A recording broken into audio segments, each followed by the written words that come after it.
பல்வேறு பிரச்சனைகள் இதையெல்லாம் முன்வைத்து அது குறிப்பாக ஒரு சட்டமன்ற உறுப்பினர் திரு கருணாநிதி அவர்களுடைய மகன் அவருடைய மருமகள் இருவரும் ஒரு வன்கொடுமை வீட்டிலே பணியாற்றுகின்ற ஒரு மருத்துவ கனவை கொண்டிருக்கின்ற ஒரு மாணவியாக இருந்து ஒரு வீட்டு வேலை செய்து அதன் மூலம் வாழ்க்கையில் முன்னேற வேண்டும் என்ற அந்த துடிதுடிப்பு இருந்த அந்த அன்பு சகோதரி பட்டியலினத்தை சார்ந்த சகோதரிக்கு இழைக்கப்பட்ட அந்த வன்கொடுமை நம்முடைய பொதுச் செயலாளர் அவர்கள் அழுத்தம் கொடுத்த பிறகு அவர்களை கைது செய்து சிறையில் எடுத்தாலும் கூட உரிய வகையில் அவர்களுக்கு நியாயம் கிடைத்து இது போன்ற ஒரு வன்கொடுமை எந்த ஒரு சகோதரிக்கும் ஏற்படக்கூடாது. குறிப்பாக தலித் சமுதாயத்தை சார்ந்த சகோதரி, தலித் சமுதாயம் அதிக அளவுக்கு இந்த ஆட்சி காலத்தில், அது 30 ஆண்டு காலத்திலே குறிப்பாக தாக்கப்படுகின்றது.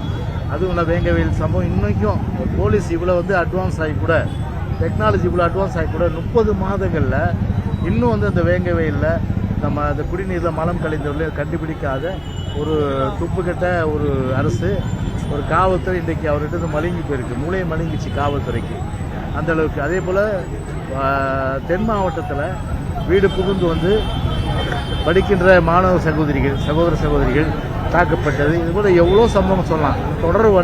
தொடர் கதையாகி இருக்கின்ற நிலையில் அரசை பொறுத்தவரை எதையுமே கண்டுகொள்ளாமல் நாடு எக்கெடுக்கிட்டு போனான்னா நம்ம குடும்பம் மட்டும் நல்லா இருக்கணும் அடிப்படையில் இன்றைக்கு அந்த ஒரு நோக்கத்தோட 2 வரி தான், நாடு எக்கெடுக்கிட்டு போனான்னா நம்ம குடும்பம் மட்டும் நல்லா இருந்தால் போதும், அந்த வரிகளை தாங்கி தான் இந்த விடியாத அரசு நடந்துட்டு இருக்கு. அதனுடைய விளைவு தான் பார்த்தீங்கன்னா நாட்டில் தினந்தோறும் இன்றைக்கி பார்த்தீங்கன்னா இன்றைக்கி இது போன்ற தாக்குதல்கள், படுகொலை பார்த்தா 5, அதாவது வீடு பூம் தாக்குறது, கொலை செய்கிறது. அவங்க கட்சிக்காரருக்கு ஒரு வட்ட சேர்த்து படுகொலை செய்திருக்காரு, அவங்க கட்சிக்காருக்கு பாதுகாப்பு இல்லை. சிவகங்கையில் பார்த்தா 5 பேர் வீடு பூண்டு வெட்டியிருக்காங்க. இப்படி இருக்குது. அதே போல் முறையான அளவுக்கு முன்னெச்சரிக்கை வெள்ள நிவாரண நடவடிக்கை எடுக்காத மக்கள் கஷ்டப்பட்டது. சென்னை மற்றும் சுற்றி இருக்க மாவட்டங்கள், தென் மாவட்டங்கள், இப்படி எல்லா விதமான பிரச்சனைகள் மக்கள் மத்தியில் ஒரு ஜனநாயக ரீதியிலே நாம் எடுத்து சொல்லியாக வேண்டும். அது நம்முடைய கடமை என்ற அடிப்படையில் இன்றைக்கு அந்த பொதுச் செயலாளருடைய அந்த அறிவிப்பின்படி இன்றைய தினம் நம்முடைய வடசென்னை தெற்கு கிழக்கு மாவட்டத்திலே இன்றைக்கு நடைபெற்றுக் கொண்டிருக்கிறது என்று தெரிவித்துக் கொள்கிறோம். மத்திய பட்ஜெட்டை தாக்கல் செய்திருக்கிறாங்க. பெரிய அளவுக்கு எதிர்பார்த்த அறிவிப்பு இன்க்ரிமெண்ட் பட்ஜெட்னால எலெக்ஷன் முன்னாடி இருக்கின்ற பட்ஜெட்னால பெரிய ரிஃபார்ம்ஸ் எதுவும் கொண்டு வந்தாங்க. எப்படி எல்லாத்துக்கும் இல்லை, இப்போது நீங்களே சொல்லிட்டீங்க. நீங்கள் கேட்குற கேள்விக்கு உங்கள் கேள்வியிலே பதில் இது ஒரு இன்ட்ரீம் பட்ஜெட் தான். இப்போ இந்த இன்ட்ரீம் பட்ஜெட்டில் எதுவும் அனௌன்ஸ் பண்ண முடியாது. அதனால் எங்களை பொறுத்தவரை பார்த்தீங்கன்னா இந்த இன்ட்ரீம் பட்ஜெட்டில் அது கருத்து சொல்வது, இப்போ தேர்தலை எதிர்நோக்கியுள்ள பாராளுமன்றத்தை எதிர்நோக்கியுள்ள சூழ்நிலை எப்போ வேணாலும் அனௌன்ஸ் பண்ணலாம். ஸோ அந்த வகையில் அது ஒரு இடைக்கால பட்ஜெட் தான். அதனால் அரசுடைய செயல்பாடு கடந்த 10 ஆண்டுகளில் தமிழ்நாட்டில் இப்போ நம்முடைய பொதுச் செயலாளரே என்ன சொல்லியிருக்காரு, மத்தியில் எந்த அரசு வந்தாலும் சரி மாநிலத்துடைய அந்த உரிமை என்பது ஒரு மறுக்கப்படுகிற நிலை தான்.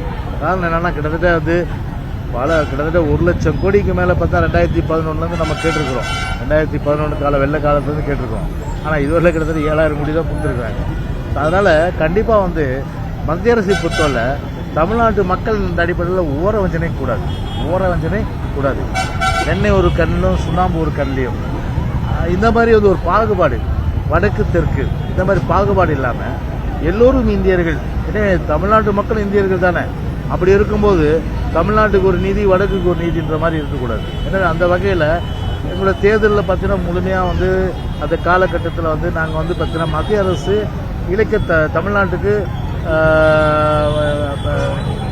தமிழ்நாட்டுக்கு என்னென்ன சலுகைகள் அது வழங்கலை. அதனால் தமிழ்நாட்டு மக்கள் எந்த அளவுக்குலாம் கஷ்டப்படுறாங்க என்றதெல்லாம் கண்டிப்பாக நாங்கள் நிச்சயமாக எக்ஸ்போஸ் பண்ணுவோம். அதில் எங்களுக்கு மாறுபட்ட கருத்து. இடைக்கால பட்ஜெட்னால நான் அவங்களும் அந்த இடைக்கால பட்ஜெட் சொல்லிட்டாங்க. அதனால் அது குறித்து கருத்து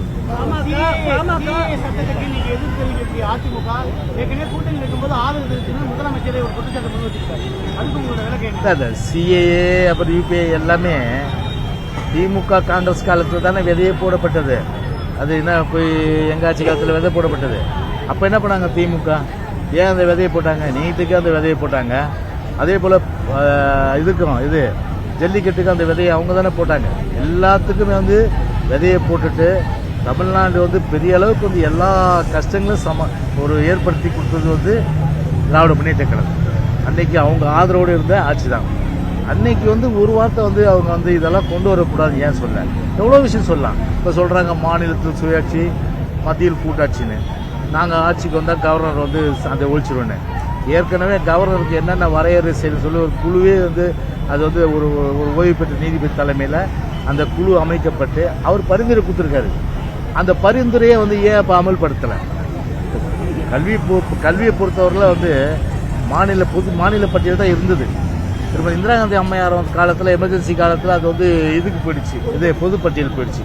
அப்போ பொதுப்பட்டியல் போனோன்னா 14 வருஷம் இவங்க இருந்தாங்கல்ல மத்தியில், 14 வருஷம் இந்த காலகட்டத்தில் அப்போ மாற்றிருக்கலாமே மாநில பட்டியலுக்கு. அப்போ இந்த நீட்டு பிரச்சனை வந்திருக்காதுல்ல, அது ஒரு பக்கம் இருக்கட்டுங்க. அதுக்கப்புறம் வந்து மாநில கவர்னர் போஸ்டே தேவையில்லைன்னா அப்போ ஒழிச்சிருக்க வேண்டியது தானே, ஈஸியாக ஒழிச்சிருக்கலாமே. அப்போ தமிழ் சொல்லிட்டு தமிழ் இனத்தை வந்து 1.5 லட்சம் பேரை முள்ளி வாய்க்கால் அழிச்சிங்க நீங்கள்.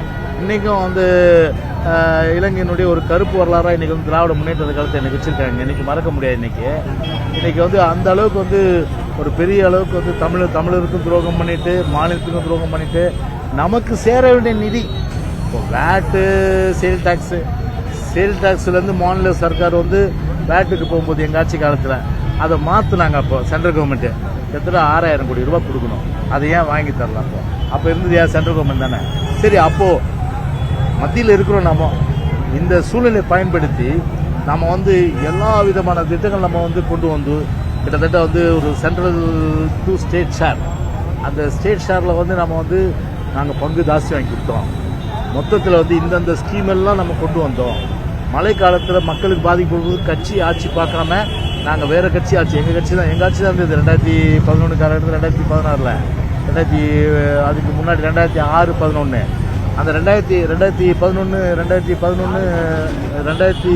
2011 அந்த 2011, 2006 அவங்க தான் இருந்தாங்க. இப்போ அந்த மாதிரி வந்து இப்போ பிஜேபியில் வந்து நாங்கள் வந்து அம்மா பொறுத்தவரை வந்து ஒரு காமன் மினிமம் ப்ரோக்ராம் ஒரு 5 மொத்தம் திட்டங்கள் கொடுத்து இதை வந்து நீங்கள் நிறைவேற்றினா உங்களுக்கு ஆதரவுனாங்க. வாஜ்பாயும் அவர் சார் ஒத்துக்கினார். வாஜ்பாய்க்கு அவரை பொறுத்தவரை ஒத்துக்கிட்டு ஓகேன்ட்டார். அதில் ஒன்று பார்த்தீங்கன்னா காவிரி நதிநீர் பிரச்சனை. அந்த காவிரி நதிநீர் பிரச்சனை 205 205 டிஎம்சி தண்ணீர் வேணுன்றது அதை திறந்து உள்ளன்னு கர்நாடகாவை வற்புறுத்தினா இல்லையா சொல்லிட்டு வாபஸ் வாங்கி அன்னைக்கு 98 வந்து 99 ஆட்சிக்கு வந்தது. திமுக என்ன பண்ணுச்சு?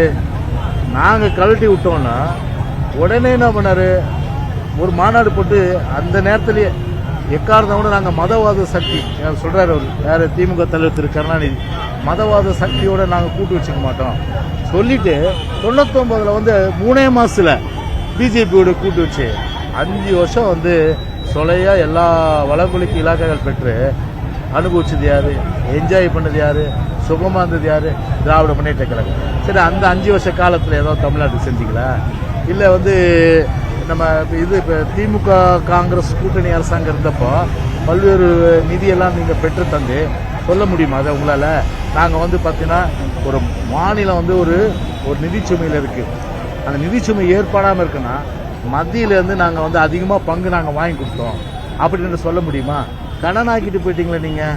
இப்போ 2011 காலகட்டத்திலேயே 2006-11 காலகட்டத்தில் அந்த 5 வருஷத்தில் நீங்கள் வச்சுட்டு போன கடன் 1 லட்சம் கோடி. யார்? திரு கருணாநிதி இன்னைக்கு அவர் வச்சுட்டு போன முதலமைச்சர் வந்து 1 லட்சம் கோடி வச்சுட்டு போனார். ஆனால் நாங்கள் 10 வருஷத்தில் பார்த்தீங்கன்னா கிட்டத்தட்ட 2.25 லட்சம் கோடி தான் வாங்கணும். அதெல்லாம் கழிச்சா 1 லட்சம் கோடி கழிச்சோம்னா 2.25 லட்சம் கோடி தான் வாங்கணும். ஆனால் மொத்தத்தில் வந்து 10 வருஷத்தில் 2.25 லட்சம் கோடி. ஆனால் இந்த 30 மாசத்துல எவ்வளோ வாங்கிடுறாங்க தெரியுமா? 5 லட்சம் கோடி வாங்கியிருக்காங்க. 5 லட்சம் கோடி வாங்கியிருக்காங்க. எப்படிப்பட்ட ஒரு கையாலாகாத ஒரு நிர்வாக திறனற்ற முழுக்க ஒரு இதுக்கு வேற ஒரு பெரிய குழுக்கள் வந்தவொன்னே பார்த்தோன்னா தேனும் பாலாறும் தமிழ்நாட்டில் ஓடும். அதனால வந்து இனிமேல் வந்து பஞ்சமே இருக்காது, வறட்சி இருக்காது, மக்கள்லாம் செழிப்பாக இருப்பாங்க, எல்லாமே வந்து சர்வசாதாரணமாக மக்களுக்கு கிடைக்கின்ற சொல்லிட்டு குழுக்கள் போட்டு எக்கனாமிஸ்ட் கிட்டத்தட்ட பொருளாதார வல்லுநர் குழு போட்டு அந்த பொருளாதார வல்லுநர் குழு போடுறது தான் மிச்சம். அவங்க சொன்ன என்ன அட்வைஸ்னா அவங்க என்ன சொன்னாங்க? அட்வைஸு பால் விலை ஏற்ற சொன்னாங்களா? இல்லை அவங்க வந்து மின்சார கட்டணத்தை ஏற்ற சொன்னாங்களா? இல்லை அவங்க வந்து இது வீட்டு வரி ஏற்ற சொன்னாங்களா? சொத்து வரி ஏற்ற சொன்னாங்களா? இல்லை ரிஜிஸ்ட்ரேஷன் ஃபீஸை ஏற்ற சொன்னாங்களா? டாக்குமெண்டேஷன் பண்ணுறதுக்கு அதுக்கு இன்னைக்கு கஷ்டம் இன்னைக்கு. இப்படி பல்வேறு விதமான வரி வரிகள். அந்த வரி வரி வந்து சாதாரண ஒரு வார்த்தை சொல்லிட்டு போகலாமே. இதுதான் எக்கனாமிக்ஸ் சொன்ன பரிந்துரையாது. நான் கேட்குறேன், நான் தான் கேள்வியே. அந்த பரிந்துரை என்னாச்சு இல்லையா, குழுக்கள் 56 குழுக்கள் போட்டு போட்டு போட்டு போட்டு அந்த 56 குழு போட்டு அதை ரிவ்யூ பண்ணுறதுக்கு ஒரு குழு, அதை ஆய்வு பண்ணுறதுக்கு ஒரு குழு. எப்படி இருக்கு பாருங்க.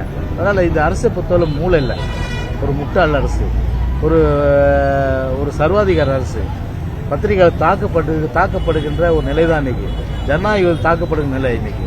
ஒரு ஜனநாயகத்தில் வந்து ஒரு பெரிய அளவுக்கு மக்கள்லாம் இன்னைக்கு வந்து போராடுகின்ற ஒரு போராட்ட களமாக தான் இன்னைக்கு தமிழ்நாடு ஆயிடுச்சு ஒழிய இன்னைக்கு எதுவுமே இல்லை. அந்த வகையில் தமிழ்நாட்டு மக்களை பொறுத்தவரை இன்னைக்கு வந்து பார்த்தீங்கன்னா அம்மா ஆட்சியில் எவ்வளோ இன்னைக்கு அவ்வளோ நிதி நெருக்கடி இருந்த போதிலும் கூட இன்னைக்கு திறமை சமாளித்தோம். அதுதான் வந்து ஒரு இது எல்லாமே வந்து இன்ஃப்ராஸ்ட்ரக்சர்லாம் வந்து பணத்தை நீ கடனை வாங்கிட்டு அதை வாங்கிட்டு நான் வந்து சிறப்பாக செஞ்சேன்றது ஒரு பெரிய அளவுக்கு நிர்வாகம் கிடையாது. ஆனால் இருக்கின்ற அந்த ஸ்டேட் சோர்ஸு ஏன் இவ்வளோ சொல்கிறோமே, தேர்தல் வாக்குறுதி, டீசல் மானியம், அதே போல் பெட்ரோல் மானியம், இது டீசலுக்கு வந்து குறைக்கல, டீசலுக்கு 4 ரூபா குறைக்கிறதான்னு சொன்னார். ஜிஎஸ்டி பொறுத்தவரை தேர்தல் வாக்குறுதி என்ன சொன்னாங்க, பெட்ரோல் டீசலில் கொண்டு வரேன்னாங்க. ஏன் கொண்டு வரல? அதை இன்னைக்கு இப்போ பொதுச் செயலாளர் இன்னைக்கு சொல்லியிருக்காரு, டீசல் விலையை மத்திய அரசு குறைக்கணும். இன்னைக்கு கேஸ் விலை மத்திய அரசு ஏற்றுக்குது. அது வந்து ஏற்றுக்க முடியாத ஒரு விஷயம். ஏற்கனவே வந்து இது இல்லத்தரசிகள் வந்து பல்வேறு வகையில் இன்னைக்கு குடும்பம் தள்ளுறதே ஒரு பெரிய விஷயமா இருக்கிற நிலையில் இன்னைக்கு வந்து 12 ரூபா 50 பைசா இன்னைக்கு வந்து இது ஏற்றிருக்காங்க. அதை ரத்து பண்ணாத. அதுதாங்க சொல்றேன். அதுதாங்க இன்னைக்கு 10 ரூபாய் ஏற்றிருக்காங்க. இன்னைக்கு பார்த்தீங்கன்னா இன்னைக்கு ஒரு வருவாய் வந்து பார்த்தீங்கன்னா அரசுக்கு வந்து வர்றதுல எங்களுக்கு மாறுபட்ட கருத்து இல்லை. ஆனால் இன்னைக்கு எல்லா வகையிலும் இன்னைக்கு விளையாடுறேன் இன்னைக்கு. அதனால ஏற்கனவே வந்து அன்அபிஷியலாக 10 ரூபா வாங்கிட்டு இருந்தாங்க. ஏற்கனவே அவர் யார் வாங்க தெரியல. 10 ரூபா பாலாஜி யார் தெரியல உங்களுக்கு. அவர் தான் அந்த 10 ரூபா பாலாஜி வாங்கிட்டு இருந்தாரு. இப்போ அஃபிஷியலாக வாங்குறாங்க. அஃபிஷியலாக வாங்குறது கூட அது எங்கே போகுதுன்றது யாருக்கு தெரியும்? அது ரைட் யூனிவர்ஸ் ஆக்டில் போட்டால் தான் தெரியும். 10 ரூபாய் ஏற்றின பிறகு எவ்வளோ வந்து டாஸ்மாகில் வந்து ப்ரெசென்ட்டில் இருந்தது, 10 ரூபாய் ஏற்றின பிறகு எவ்வளோ வருவாய் வந்தது. அந்த வருவாய் வந்து அரசு கருவூலத்துக்கு போச்சா இல்லை தனிப்பட்ட குடும்ப கருவூலத்துக்கு போச்சா அப்படின்றது அது இனிமே தான் நாங்கள் கேட்க போகிறோம். பாமக நாடாளுமன்ற தேர்தலில் கூட்டணி அமைப்பு தான் நாங்கள் வந்து தேர்தலை சந்திக்க போகிறோம் அப்படின்றத பொதுக்குழுவில் சொல்லியிருக்கிறாங்க. அதிமுகவுடன் பாமக வருவதற்கு வாய்ப்பு இருக்கா? இப்போ எங்களை பொறுத்தவரை மிகப்பெரிய இயக்கம் அனைத்து இந்திய அண்ணா திராவிட முன்னேற்ற கழக இயக்கம். 2 கோடிக்கு மேற்பட்ட தொண்டர்கள். இன்றைக்கு மக்கள் பொறுத்தவரை ஒரு பெரிய அளவுக்கு ஆதரவு இன்னைக்கு வந்து ஒரு ஆதரவு அலை, திமுகவுக்கு எதிர்ப்பு அலை. இப்படி இருக்க நிலையில கட்சிக்கு தெரியும் இவங்களோடலாம் கூட்டணி வச்சா தான் நாம் வந்து எப்படியாவது ஆக முடியுன்றது. அதில் கண்டிப்பாக வந்து அதுக்குரிய பேச்சுவார்த்தைகள் எல்லாம் அது வந்து எல்லாமே வந்து அது நடந்துட்டு தான் இருக்குது. அதை பற்றி ஒன்றும் வந்து யாரெல்லாம் எந்த கட்சியில் கூட்டணி இருக்காங்க, எங்கள் தலைமையை ஏற்றுக்கொண்டு எங்கள் கூட்டணியில் இருக்காங்கன்றத அந்த உரிய நேரத்தில் தேர்தல் வரும்போது கண்டிப்பாக எங்களுடைய பொதுச்சாளர் வந்து அறிவிப்பார். அதனால் வந்து அது வந்து ஒரு சீக்ரெசி கிடையாது, அது டிரான்ஸ்பரண்ட்டு தான். அது it's not the appropriate time. இந்த டிரான்ஸ்பரண்ட்டாக வந்து அந்த தேர்தல் நேரத்தில் கண்டிப்பாக நாள் நெருங்க பார்த்தீங்கன்னா எங்கள் தலைமையத்துக்கு எந்தெந்த கட்சிங்க வராங்கன்றதை கண்டிப்பாக வெளிப்படையாக சொல்லுவோம். 2015-17ஆம் ஆண்டு அதிமுக ஆட்சி காலத்தில் வந்து அடுக்குமாடி குடியிருப்பில் வந்து எம்பி எம்எல்ஏக்கள் வந்து 50 கோடி ரூபாய் லஞ்சம் வாங்கினதா சொல்லி லஞ்ச ஒழிப்பு புகார் அளிச்சிருக்காங்க. வழக்கு போட்டுருக்காங்க.